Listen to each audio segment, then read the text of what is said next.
और शपथ लेने के बाद आज पावर शो का दिन है।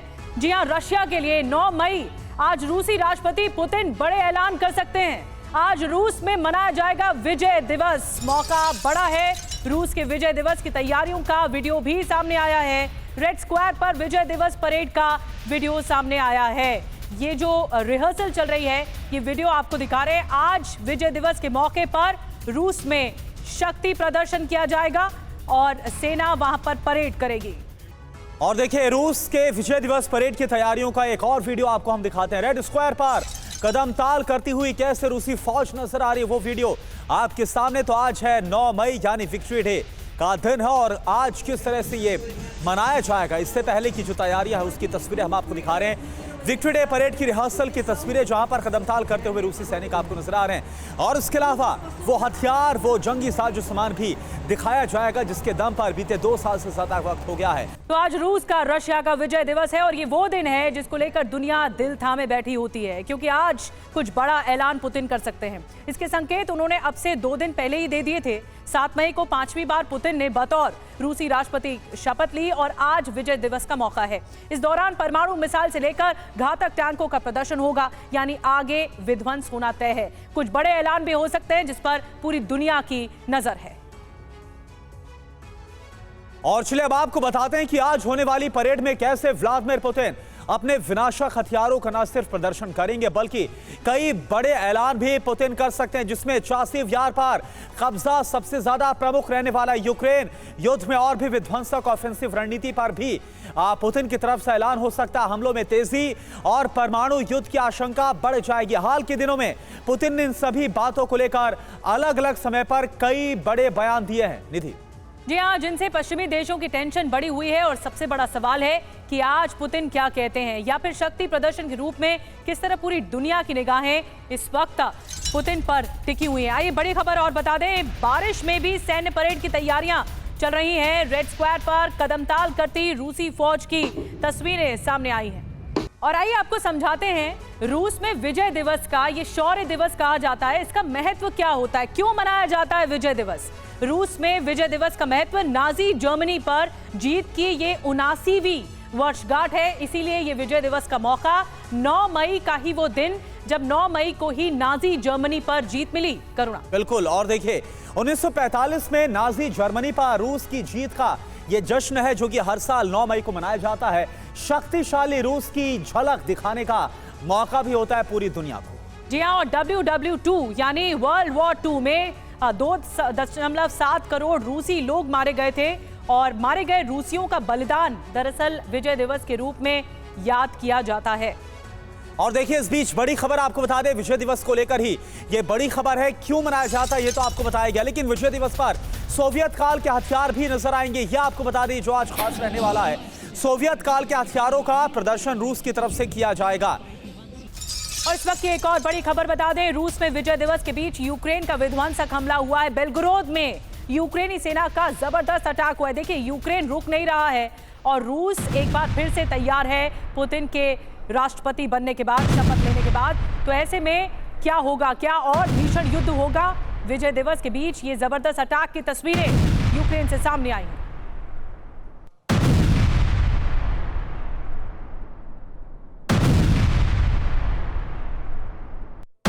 आपको बता दें, बेलगोरोद जो कि यूक्रेन और रशिया की सीमा पर है और रशिया में ज्यादा हिस्सा आता है इसका, इसलिए यूक्रेन ने यहां पर अटैक किया है और विजय दिवस के बीच ये भीषण अटैक हुआ है।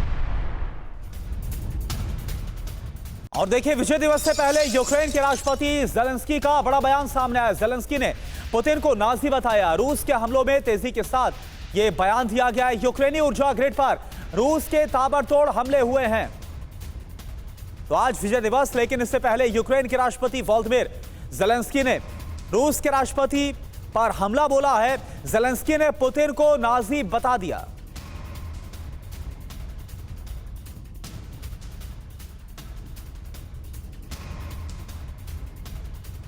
तो आपको शक्ति प्रदर्शन की हर एक तस्वीर आज दिखाएंगे। 9 मई का दिन है, लेकिन इससे पहले जो रिहर्सल की तस्वीर आई, लगातार टैंक्स, ये देखिए मिसाइल ले जाते हुए ये रिहर्सल की तस्वीरें सामने आई हैं।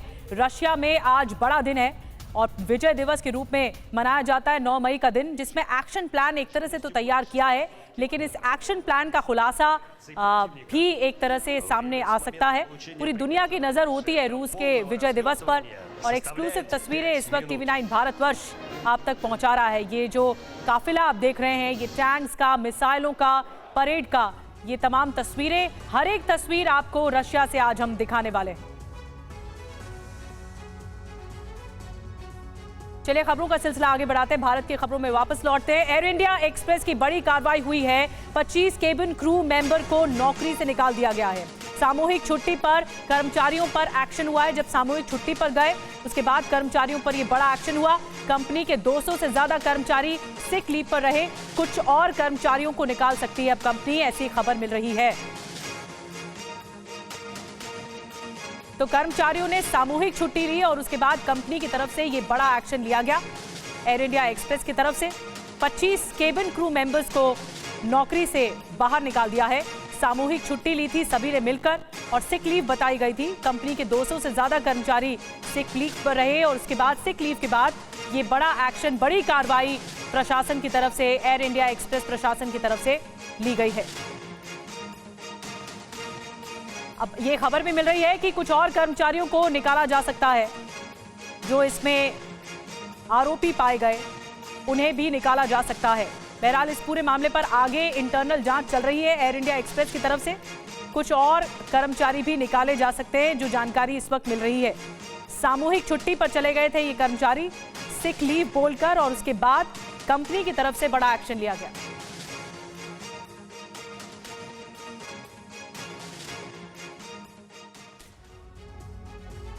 और इसलिए आगे बढ़ते हैं, बात करते हैं नवनीत राणा की। दरअसल नवनीत राणा के बयान पर AIMIM का जवाब सामने आ गया। पुलिस को संज्ञान लेना चाहिए, ये वारिस पठान की तरफ से कहा गया है। 15 सेकंड पुलिस हटाने की बात आखिरकार क्यों की गई, ये वारिस पठान की तरफ से बयान माहौल खराब करने की कोशिश है। तो बीजेपी नेता और उम्मीदवार नवनीत राणा की तरफ से जो 15 सेकंड वाली बात कही गई, उसको लेकर यह पलटवार।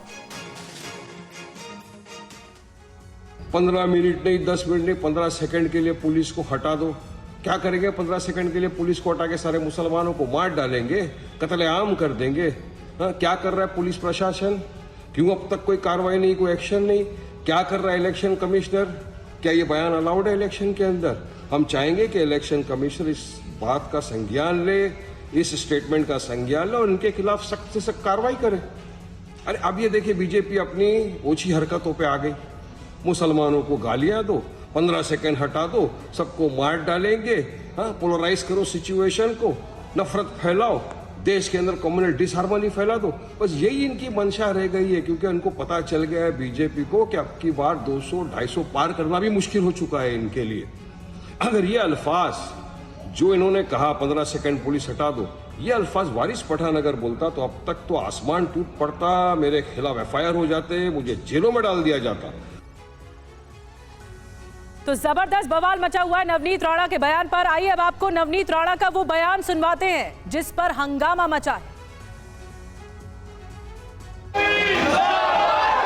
ओवैसी के हैदराबाद गढ़ को डहाने के लिए बीजेपी ने पूरी ताकत झोंक दी है। बीजेपी उम्मीदवार माधवी लता के समर्थन में प्रचार के लिए पहुंची बीजेपी नेता नवनीत राणा ने बिना नाम लिए ओवैसी बंधुओं पर प्रहार किया।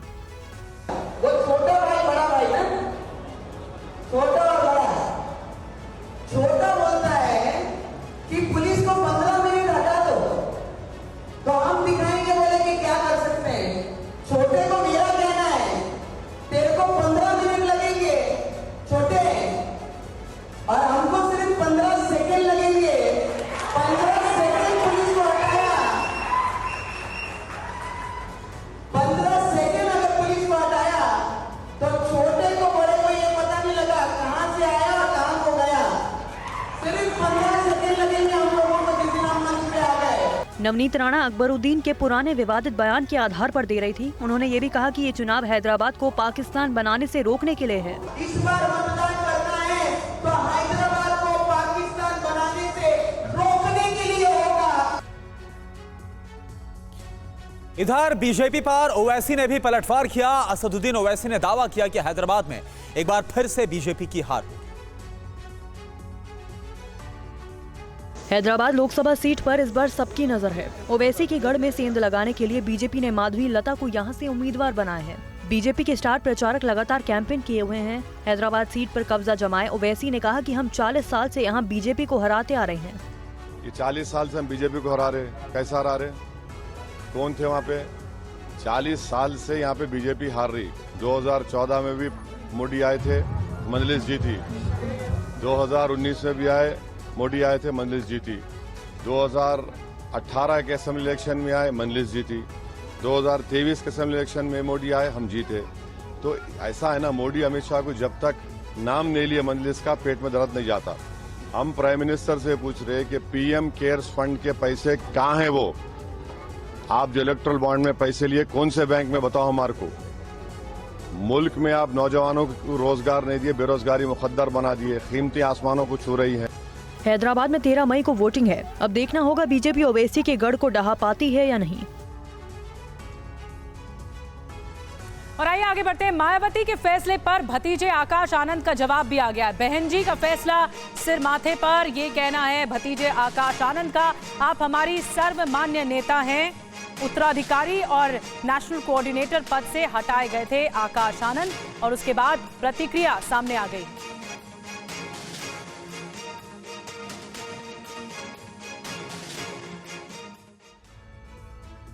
प्रधानमंत्री मोदी ने अंबानी अडानी को लेकर राहुल गांधी से सवाल पूछा तो राहुल ने जवाब दिया। आइए आपको दिखाते हैं कि पीएम ने क्या कहा था और राहुल गांधी ने इस पर क्या जवाब दिया।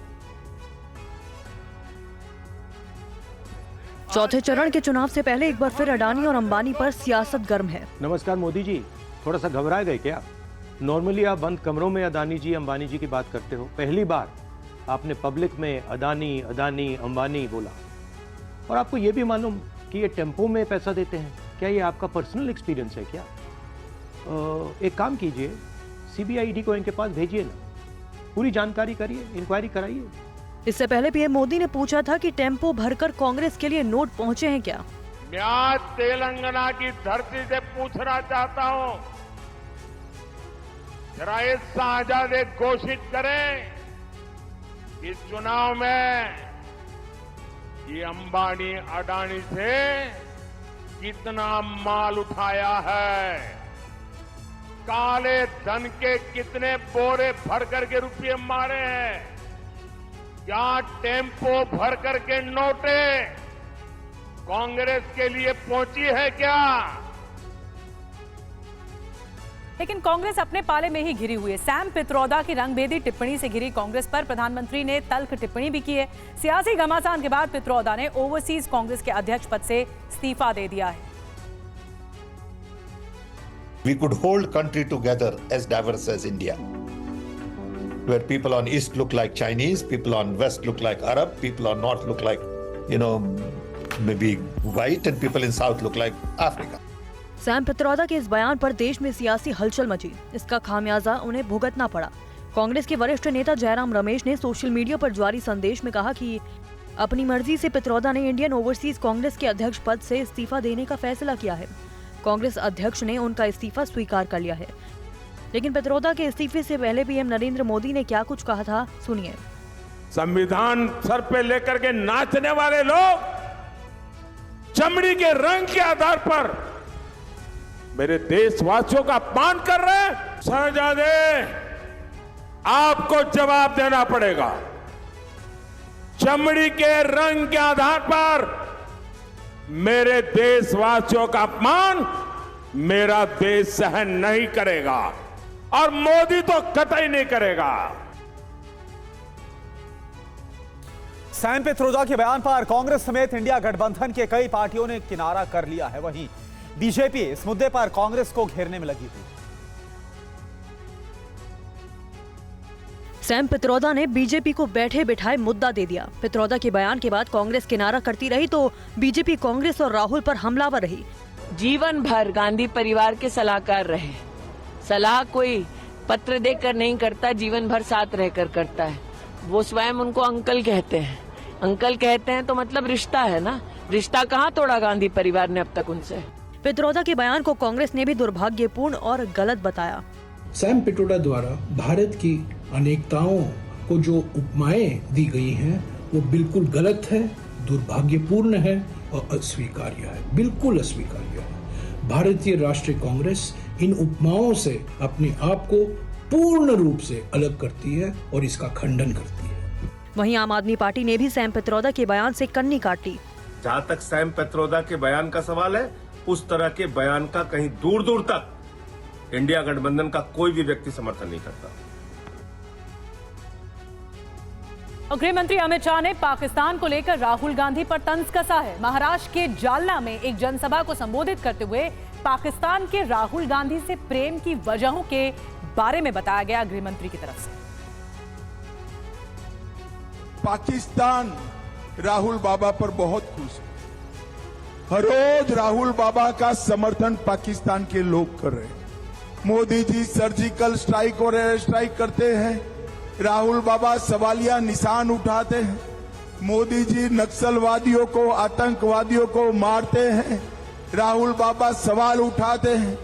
मोदी जी सीए लाते हैं, ये कहते हैं हम सीए वापिस ले लेंगे, और इसलिए पाकिस्तान का पूरा एजेंडा अगर भारत में कोई आगे बढ़ाता है तो ये राहुल गांधी की कांग्रेस पार्टी बढ़ाती है। भाइयों बहनों, कांग्रेस पार्टी। और मेरी बात याद रखना, भगवान न करे ये कभी सत्ता में आए तो राम मंदिर पर भी बाबरी नाम का एक बड़ा ताला लगाने का काम, ये पाप एक कांग्रेस पार्टी कर सकती है। प्रियंका गांधी इन दिनों अमेठी और रायबरेली में ग्राउंड पर उतरी हुई है। अमेठी रायबरेली में कांग्रेस की तैयारी और पीएम मोदी के हमलों पर टीवी9 के रोविंग एडिटर पंकज झा ने प्रियंका गांधी से खास बातचीत की। चुनाव लड़ने के बारे में आपने नहीं सोचा? लड़वा रही हूँ चुनाव, फर्क क्या है? एक चीज ये कहा जा रहा है कि चूंकि राहुल गांधी वायनाड और अमेठी मतलब रायबरेली दोनों जगह से लड़ रहे हैं, तो एक जगह बाईपोल होगा, तो क्या प्रियंका बाईपोल में आ सकती है? तो आप बाईपोल में देखिएगा।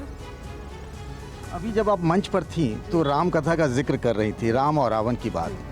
बीजेपी हमेशा राम मंदिर का जब इशू उठाती है तो कांग्रेस डिफेंसिव हो जाती है कि राम मंदिर का निमंत्रण मिला। बिल्कुल डिफेंसिव, इसमें डिफेंसिव होने की क्या बात है? हम सब भगवान को मानते हैं, डिफेंसिव होने की क्या बात है? डिफेंसिव वो हो जिन्होंने इसका राजनीतिक इस्तेमाल किया है, डिफेंसिव वो हो जो भगवान के नाम पे वोट मांग रहे हैं, अपने काम के नाम पे वोट नहीं मांग रहे हैं, उनको डिफेंसिव होना चाहिए। हम क्यों डिफेंसिव हो? आप जो ये कह रही, बिल्कुल डिफेंसिव नहीं हूँ मैं, हमेशा जब भी बात करती हूँ भगवान राम की करती हूँ। ओबीसी में मुसलमानों को आरक्षण देने की बात है, इसी बात को लेकर के न्याय पत्र को कांग्रेस के मैनिफेस्टो पर भी सवाल उठ रहे हैं, क्या कहेंगे आप? जो लिखा है उस पर चर्चा करें, मैं चुनौती देती हूँ, चर्चा करें। हमारे मैनिफेस्टो पे जो असलियत है कि हम रोजगार देंगे, इस पे डिबेट करें हमारे साथ। तो सुना आपने प्रियंका गांधी को। अपने बड़े भाई राहुल गांधी के लिए प्रियंका गांधी जोर शोर से प्रचार में जुटी हुई है। रायबरेली में कल प्रियंका का अलग ही अंदाज देखने को मिला। आप जागरूक हो और किया आपने हमेशा इस देश की राजनीति की दिशा दिखाई है और बनाई है। कांग्रेस महासचिव प्रियंका गांधी का ऐसा अंदाज आज से पहले आपने नहीं देखा होगा। गाड़ी पर खड़े होकर प्रियंका ने लोगों को संबोधित किया। आपकी पुरानी परंपरा रही है, आप हमेशा लोकतंत्र के लिए लड़े हो। आजादी से पहले 103 साल पहले यहाँ की जनता ने, यहाँ के किसानों ने आंदोलन किया। प्रियंका रायबरेली के नब्ज पकड़ने में जुटी है। कल देर शाम नुक्कड़ सभा की, यहाँ बिजली की व्यवस्था नहीं थी। लोगों ने अपने मोबाइल की लाइटें जलाई और फिर उन्होंने सभा को संबोधित करना शुरू किया। सभा में बिना माइक के प्रियंका गांधी ने लोगों को संबोधित किया।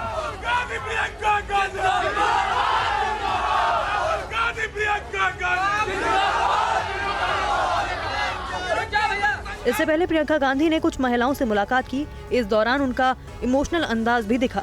कई महिलाओं से उनके घर जाकर मिली। इस दौरान एक बुजुर्ग महिला ने प्रियंका को अपना दुखड़ा सुनाया। वहीं गृह मंत्री अमित शाह ने राहुल गांधी पर प्रहार किया। अमित शाह ने कहा कि राहुल रायबरेली से भी नहीं जीत पाएंगे। उन्होंने कहा कि आप इटली शिफ्ट हो जाओ। लोकसभा चुनाव के चौथे चरण के लिए चुनावी प्रचार चरम पर है। चौथा चरण आते आते अब मुद्दे भी बदलने लगे हैं। सियासी दल एक दूसरे पर बयानों की तीर छोड़ रहे हैं। राहुल गांधी को लेकर बीजेपी में बयानबाजी तेज होती जा रही है। राहुल ने जब से रायबरेली से नामांकन किया है तब से बीजेपी हमलावर है। गृहमंत्री अमित शाह ने राहुल गांधी के अमेठी से चुनाव नहीं लड़ने पर तंज कसते हुए कहा कि अब वो इटली में शिफ्ट हो जाएं। उन्होंने कहा कि राहुल गांधी रायबरेली से भी नहीं जीत पाएंगे। भाइयों बहनों, और राहुल बाबा की स्थिति ये है कि राहुल बाबा अमेठी थे वायनाड गए, वायनाड से रायबरेली गए। मैं बताता हूं राहुल बाबा, रायबरेली में भी आप हारने वालों हो।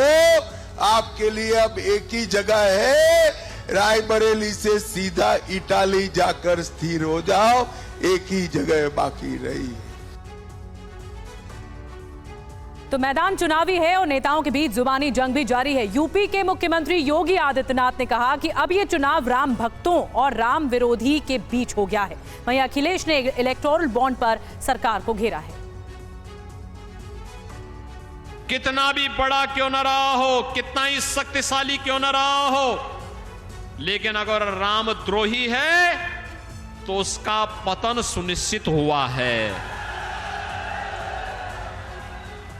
राम भक्त है तो हनुमान भी देवत्व की स्थिति में पहुंच करके लोक बंदे हो गए, लोक पूज्य हो गए। बहनों और भाइयों, ये चुनाव राम भक्तों और राम द्रोहियों के बीच में अब सीमित होकर के आ गया है। ये जो बड़ी बड़ी कंपनियां जिनसे इन्होंने पैसा वसूला, आज वो मुनाफा कमा रहे हैं और मुनाफा कमाने की वजह से महंगाई भी है। और ये जो महंगाई वाला मामला चल रहा है, ये लोग लगातार महंगाई बढ़ रही तो सरकार ने बोरी की चोरी भी शुरू कर दी। दिल्ली में 25 मई को मतदान होने हैं। सभी पार्टियों ने जीत के लिए पूरी ताकत झोंक रखी है। उत्तर पूर्वी दिल्ली से बीजेपी के उम्मीदवार मनोज तिवारी ने विरोधियों पर प्रहार किया।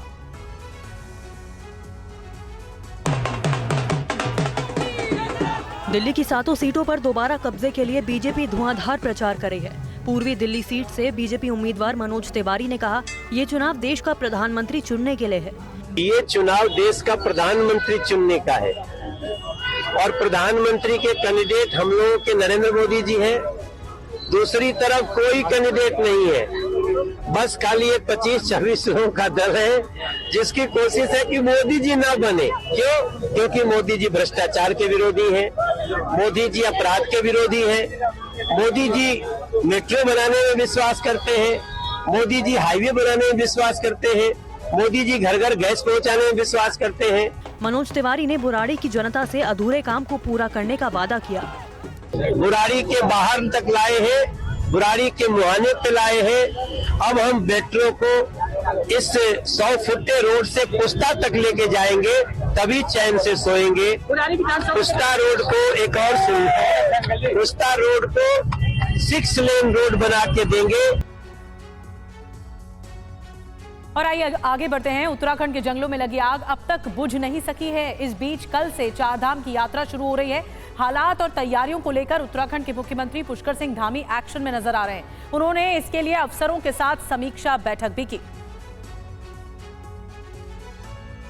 ये 2 तस्वीरें देखिए। एक तरफ उत्तराखंड में कई जगहों पर जंगलों में आग लगी है, दूसरी तरफ सीएम पुष्कर सिंह धामी बैठक कर रहे हैं। सीएम ने यह बैठक कल से शुरू होने जा रहे उत्तराखंड की चारधाम यात्रा को लेकर की, जिसमें कमियों को लेकर अधिकारियों को फटकार भी लगाई। हर बात पुरानी बातों को ये मैं बैठक इसलिए नहीं लेने आया हूँ जी, आग बुझानी है अभी। इसकी ठोस तैयारी हर साल हमको करनी है। उत्तराखंड के जंगलों में लगी आग से राज्य के कुमाऊं और गढ़वाल दोनों मंडल प्रभावित हुए हैं। इस बीच पुष्कर सिंह धामी ने अगस्त्यमुनि और गिवारी में चारधाम यात्रा कार्यों का निरीक्षण किया। सड़कों की व्यवस्था से लेकर श्रद्धालुओं की सुविधाओं तक का जायजा लिया और अधिकारियों को सख्त निर्देश दिए। इस बीच कल से केदारनाथ धाम के कपाट खुल रहे हैं। यात्रा पर खुद सीएम नजर रख रहे हैं। चारधाम यात्रा भी हमारी शुरू हो रही है, पर्यटकों का आना भी शुरू हो रहा है। आज से अभी से मैडम एक क्रिएटिविटी न बिगड़े, ये बहुत जरूरी है। बाबा केदार की यात्रा अच्छी होनी चाहिए, उसके निमित्त यहाँ पर जिला प्रशासन ने भी बहुत सारे काम किए हैं। साफ सफाई की अच्छी व्यवस्था की है, रास्तों के लिए अच्छा काम किया है। यहाँ के जो पुराने पुल हैं उन पुलों का सौंदर्यीकरण भी किया है। यूपी के माफिया अतीक अहमद के बेटे उमर ने बड़ा खुलासा किया। लखनऊ जेल में पुलिस को दिए बयान में उसने कहा कि अतीक अहमद के लिए जरूरी हो गया था उमेश पाल को मारना। जो लोग अब्बा से जुड़कर जमीन का धंधा करते थे, अब्बा के साथ जुड़े लोग धीरे धीरे उमेश के साथ जा रहे थे। नुकसान होने की वजह से अब्बा उमेश को मरवाना चाहते थे और उनकी बात को किसी ने नहीं काटा। ये कबूलनामा है लखनऊ जेल में बंद अतीक अहमद के बड़े बेटे उमर का। उमेश पाल हत्याकांड में धूमनगंज पुलिस ने लखनऊ जेल जाकर उससे पूछताछ की और उसका बयान लिया, जिसमें उमर ने कई खुलासे किए। उमर ने कहा कि उमेश पाल की वजह से अब्बा को बड़ा नुकसान हो रहा था। उमेश की लगातार पैरवी से अब्बा की जमानत खारिज हो रही थी। अब्बा के लिए उमेश को मरवाना जरूरी हो गया था। आपको बता दें कि बीएसपी विधायक राजूपाल हत्याकांड के मुख्य गवाह उमेश पाल की 24 फरवरी 2023 को निर्मम हत्या कर दी गई थी। प्रयागराज में उमेश पाल और 2 सरकारी गनर की हत्या उमर अहमद की जानकारी में हुई थी। हत्याकांड से पहले मुठभेड़ में मारा गया अतीक का बेटा असद, गुड्डू मुस्लिम और सदाकत लखनऊ जेल में उससे मिलने गए थे। उन्होंने हत्याकांड की पूरी योजना उमर को बताई थी। इस बात को भी उमर ने कबूल किया है। नैनी जेल में बंद उमर के छोटे भाई अली का बयान पहले ही दर्ज किया जा चुका है। माना जा रहा है कि जल्द ही दोनों के खिलाफ चार्जशीट दाखिल की जा सकती है। और खबर दिल्ली से। दिल्ली के तिलक नगर फायरिंग केस में पुलिस को बड़ी कामयाबी मिली है। पुलिस की स्पेशल सेल ने एक आरोपी को इस मामले में गिरफ्तार किया है। पश्चिमी दिल्ली में तिलक नगर के एक कार शोरूम पर हुई गोलीबारी की घटना में दिल्ली पुलिस की स्पेशल सेल ने बड़ा खुलासा किया। पुलिस ने एक आरोपी को गिरफ्तार किया है। आरोपी केतन ने पुलिस पूछताछ में खुलासा किया है कि फायरिंग का मकसद डराना और दहशत फैलाना था। इस घटना के पीछे गैंगस्टर हिमांशु भाऊ का नाम सामने आया। आरोपी ने बताया कि उसे पुर्तगाल में बैठे गैंगस्टर हिमांशु भाऊ ने फायरिंग करने और डराने के लिए कहा था। ये भाऊ किसके? भाऊ टोली हिमांशु भाव के कहने? हाँ, हिमांशु भाव। अच्छा, क्या मारने का प्लान था या फिर? ना वैसे ही डराने के लिए। दिल्ली पुलिस ने यह भी बताया कि हरियाणा के एक शूटर की पहचान सन्नी गुर्जर के रूप में हुई है, जो सीधा विदेश में बैठे कुख्यात गैंगस्टर से संपर्क में था। फिलहाल पुलिस ने गिरफ्तार आरोपी केतन को जेल भेज दिया है। केतन के साथ 2 और लोग थे जिन्होंने फायरिंग की थी, वो अभी फरार हैं। पुलिस फरार आरोपियों की तलाश में जुटी हुई है, जगह जगह छापेमारी कर रही है। जम्मू कश्मीर के कुलगाम में पिछले 3 दिनों से चल रहा एनकाउंटर खत्म हो गया है। इस एनकाउंटर के तीसरे दिन बुधवार को एक और आतंकी मारा गया। जम्मू कश्मीर में आतंकियों के साथ चल रही मुठभेड़ में तीसरा आतंकी भी ढेर हो गया। कुलगाम में छिपे तीसरे आतंकी के साथ घंटों मुठभेड़ के बाद सुरक्षा बलों ने उसे मार गिराया। मुठभेड़ के बाद सुरक्षा बलों ने पूरे इलाके में तलाशी अभियान शुरू कर दिया। दक्षिण कश्मीर के कुलगाम जिले के रेडवानी इलाके में सुरक्षा बलों ने बुधवार शाम को एक और आतंकी को मुठभेड़ में मार गिराया। इसके साथ ही सोमवार से जारी इस मुठभेड़ में अब तक 3 आतंकी मारे जा चुके हैं। इससे पहले इस मुठभेड़ में लश्कर के सहयोगी संगठन टीआरएफ का शीर्ष कमांडर बासित अहमद डार और उसके साथी को मार गिराया था। बासित डार पर एनआईए ने 10 लाख का इनाम घोषित किया था। मारे गए ये आतंकी कई वारदात में शामिल थे। ये आतंकी जम्मू कश्मीर पुलिस और आम नागरिकों को निशाना बनाते थे। दरअसल सुरक्षा बलों को सोमवार रात खबर मिली थी कि 3 आतंकी कुलगाम इलाके में मौजूद हैं, जो बड़ी वारदात को अंजाम देने की फिराक में है। आतंकियों की मौजूदगी की खबर मिलते ही सुरक्षा बलों ने पूरे इलाके में ऑपरेशन शुरू किया और एक एक कर तीनों आतंकियों को मुठभेड़ में ढेर कर दिया। और अब एक अलग खबर। एनडीएमसी अधिकारियों की उस समय सांसें अटक गईं जब डैनिश राजदूत ने सोशल मीडिया पर शिकायत कर दी। क्या है पूरा मामला, देखिए report. Welcome to Great Green and Trashy New Delhi. Here we have the Danish embassy and we have the Greek embassy over there. This should be a service lane, but you see it's full of trash. अपने 35 second के video में Denmark के उपराजदूत Freddy ने NDMC की लापरवाही सामने रखी, जिसके बाद आनंद फानन में एरिया इंस्पेक्टर समेत कई बड़े अधिकारी पहुंचे। सफाई कर्मियों की पूरी फौज पहुंची, झाड़ू लगाने लगे, सूखे पड़े पत्ते और घास समेत तिनका तिनका साफ कर डाला।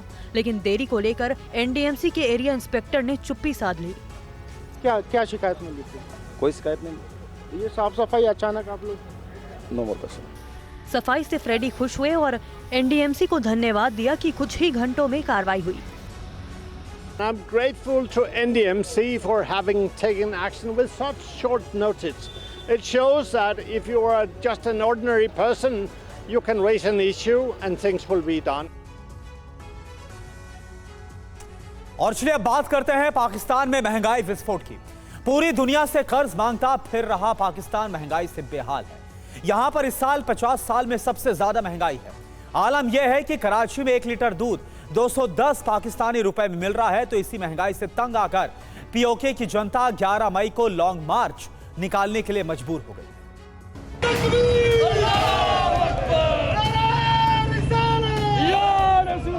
जुबां पर मजहबी नारे और मकसद पीओके की आवाज को कुचलना। लाठी डंडों से लैस ये है पाकिस्तान का अर्धसैनिक बल, जो 11 मई को निकलने वाले जुलूस से पहले ही मुजफ्फराबाद पहुंच चुका है।